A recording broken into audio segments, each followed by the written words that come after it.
This is the story of how I met Pokemon CEO Tsukune Ishihara at Pokemon Worlds 2022. But how did I get so lucky? Come with me and Lindy TCG on our adventure to Pokemon's first Worlds event outside of the US as we explore the exclusive London Pokemon Centre, try our hand at a scavenger hunt, watch some amazing matches and announcements, and of course, win a surprise meet and greet with the one and only Tsukune Ishihara. Let's go! Also, if my voice is croaky, it's because I did a lot more talking this weekend than I have done in a long time. Lindy, where are we going? We're going to Pokemon World! Yay! Yay! Okay, so day one was an early start of 6 a.m. as we were travelling down from Leeds. We had to make the tough decision to not come down on the Wednesday because the hotel price was already racking up. So we made what we thought at the time was the ultimate sacrifice to miss the opening ceremony and any announcements that would have been made, only to be pleasantly surprised when we got there that there had been nothing announced and that this was all happening at the closing ceremony on the Sunday. What a win. So we woke up at 6, tried to set off at 8. The car didn't start, so we ended up setting off at 9. Past some beautiful countryside on the way down as Google Maps decided no motorways, just A roads, and finally rocked up at the Premier Inn around 1 p.m. First port of call was obviously to shove stuff in the room, and then it was time to go pick up our spectator passes. Although we got seriously distracted by just the sheer amount of Pokemon decor around the place. Even in the tunnel leading in from the tube station, every wall was covered from top to bottom in Pokemon decals and electric displays. So after getting very much distracted by the pretty things, we headed in to get our passes for the weekend. They came on these cute lanyards that I would definitely be using for my keys from now on, and I had completely forgotten that you get 2 free packs of cards with every pass. I had no luck with my first pack, but the second pack was an absolute banger with not only the Flareon character rare, but the Alt Art Lumion V. Next up, it was time to get the lay of the land for the weekend in hopes of not getting lost. I have to say, the decoration for the whole place was amazing. Glowing electric archways to invite you in, entire walls just covered, even at the tube station outside. Banners, and more banners hanging from the ceiling everywhere. A giant inflatable Pikachu that I'm really not even sure how you're meant to reasonably get a picture with the entire thing in. And we got handed some free stickers while wandering around. The one note I did have while walking around is that I've only been to the Excel before for MCM Comic Con, and the layout is basically these 2 massive warehouses with a huge corridor in between. And I didn't understand why there was an entire side not in use.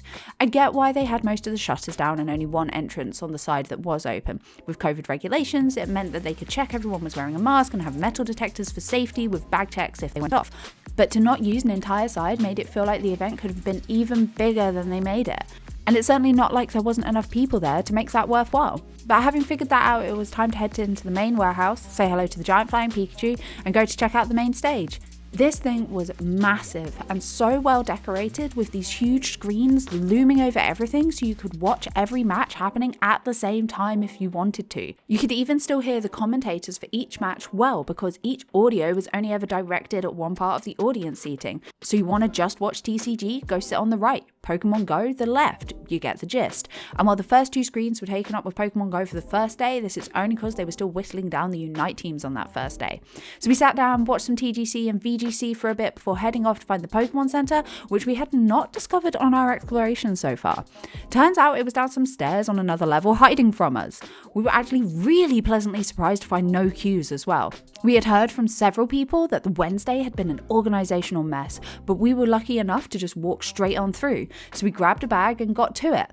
First of all, I want to note the naming of this layout was exceptional. Look at these names. Savile Rowlet, Krabby Road, beautiful, exceptional. Whoever did this in marketing needs a pay rise. There were so many things I wanted to buy: exclusive t-shirts, bags, an exclusive skateboard, lanyards, pins, hats, plushies galore. Of course, they had all the exclusive stuff at the front of the store, and then as you went round, it was all merchandise you can normally buy on the Pokemon Center website, including all the amazing giant plushies. The only frustrating thing I found about going on this day is that nothing was priced. I later learned this was because there was actually even more exclusive merch that was completely gone by the end of the Wednesday, as the Pokemon Center was open a day earlier than the rest of the event, including Pikachu statues and playmats. And because they had to move everything around to continuously refill the stock as they sold out, it meant moving lots of product around, and so nothing was ever in the same place for a long period of time. I had plenty of stories of people just picking up everything as they went and getting to the tills to discover it was hundreds of pounds more than they could afford afford and having to put stuff back because of this. There were also some weird pricing choices, like a pair of socks was £15, but a t-shirt was £20, but a lanyard with pins was £30.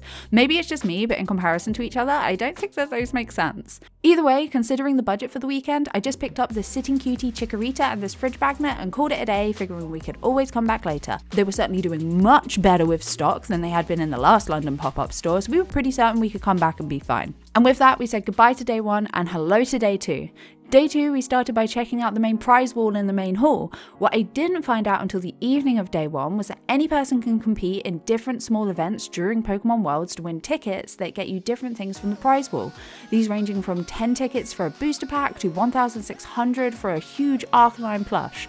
But I think most people's goal was the 80 tickets for the official Worlds 2022 promo card. But they had hats, pins, statues, plushies, playmats, water bottles, all sorts. And with that, the decision was made to take part in the Pokemon Go Scavenger hunt to get some tickets. 2 things though. Turns out this was A, one of 2 events that you didn't get tickets for competing in, and 2, it was brutal. How hard can it be, we thought? It's Pokemon Go. But with tasks such as an 8,000 kilometer trade and obtain a lucky Pokemon, we knew it was going to be sweaty. Luckily, we had the whole weekend to complete it, and you didn't have to complete all of the tasks to get a prize. If you completed all of the tasks, you won a wristband, stickers, pop socket, and t-shirt of your chosen Pokemon Go team, along with an exclusive Professor Willow promo, but we'd heard the promo wasn't that exciting, so we opted for 9 points to win everything else. And with that, we handed in our green slip, got our point stamp card, and headed down to watch some matches on the main stage while we tried to do as many tasks as possible while sitting down. Then we went out and took our photo with Professor Willow, got the World's t-shirt in game, and headed outside to the Pokemon World Square in hopes of going inside and ticking another task off. Only to A, be told you have to book it to come in advance, no problem, we thought it's only Friday, and B, get distracted by dancing Pikachus. So instead we met up with some friends and headed over to the Pokemon Play Lab, where we heard you could get an exclusive Pikachu promo if you defeated the Chonky Boy in a raid battle.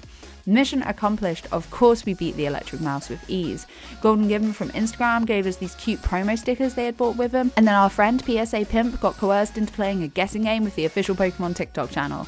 It was at this point we learned you could win a chance to meet and get a signed poster from either Masuda or Ishihara. Having already gotten a Masuda signature previously, PSA Pimp was determined to win an Ishihara signature, so of course we had to help the boy out.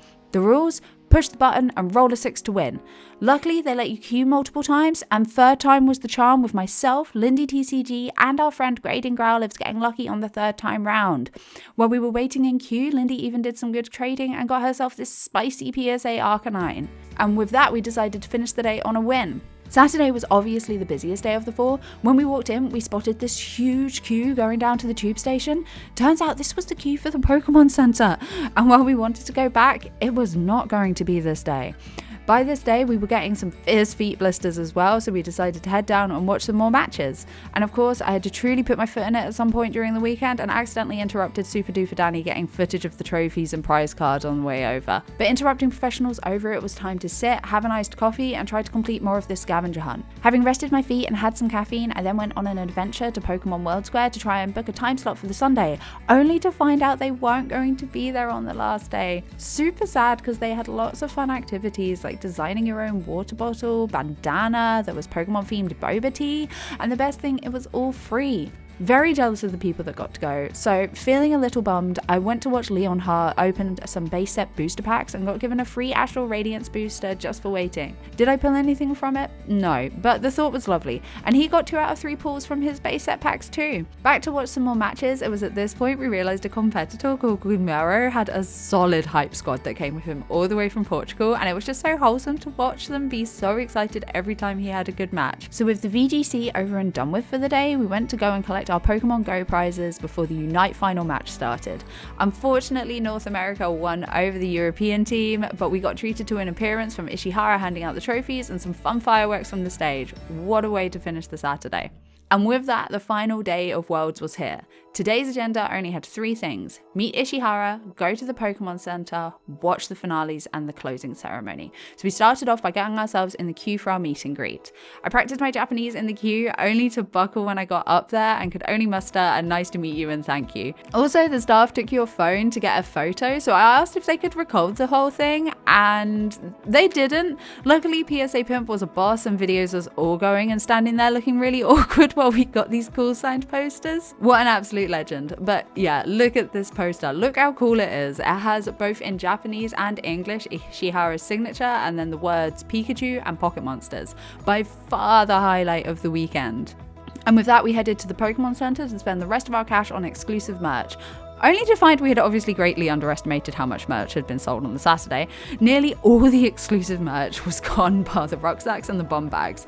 Everything else that was left was standard Pokemon Center merch. Look at the big empty tubes where the squished Pikas and Roserades had been. Feeling a bit defeated, I had a stroke of genius to circle back round just in case I had missed something, and managed to find 2 single exclusive t-shirts, one of each that had just been put back up by a staff after not being wanted at the tills.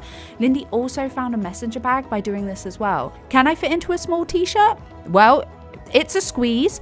But to say 95% of the exclusive merch was gone and somehow both me and Lindy still walked out with a bag and t-shirt each is a massive win, I say, especially in 4 different designs. The only thing I left behind was the bum bag because the bill was getting a bit pricey. And with that, we headed on down to catch the finals. Turns out we weren't the only ones with this idea and ended up having to queue for seats for about an hour. The seats we got weren't entirely ideal. Right on the left and the very front. Might sound fantastic, but we had to stretch our necks back so much to see the matches, and we were quite far away from getting a good shot of anything happening on the main stage. Despite all this, watching the final matches was very hype. Our boy Gilmero, who had the hype squad, didn't win unfortunately, but it was still very exciting. And the crowd obviously went mad when the new Pokemon was announced and when next year's Worlds was announced. The audio won't be any good, but here's the live reaction.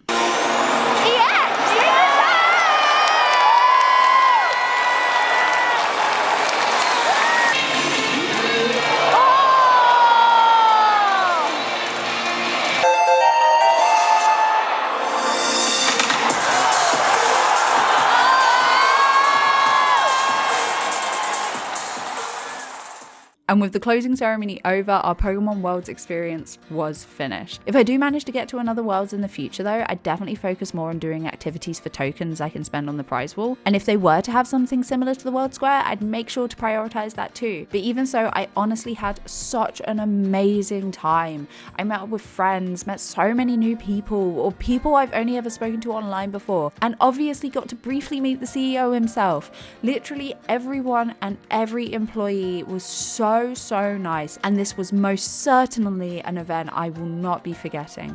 And with that, remember to smash that like button, and if you managed to make it to the London World Championships, what was your favourite part? And if you didn't, let me know in the comments what you would have loved to do and if you think you'll make it to the next year. But for now, stay happy, stay healthy, and I'll see you beautiful people in the next one. We did London! Yeah!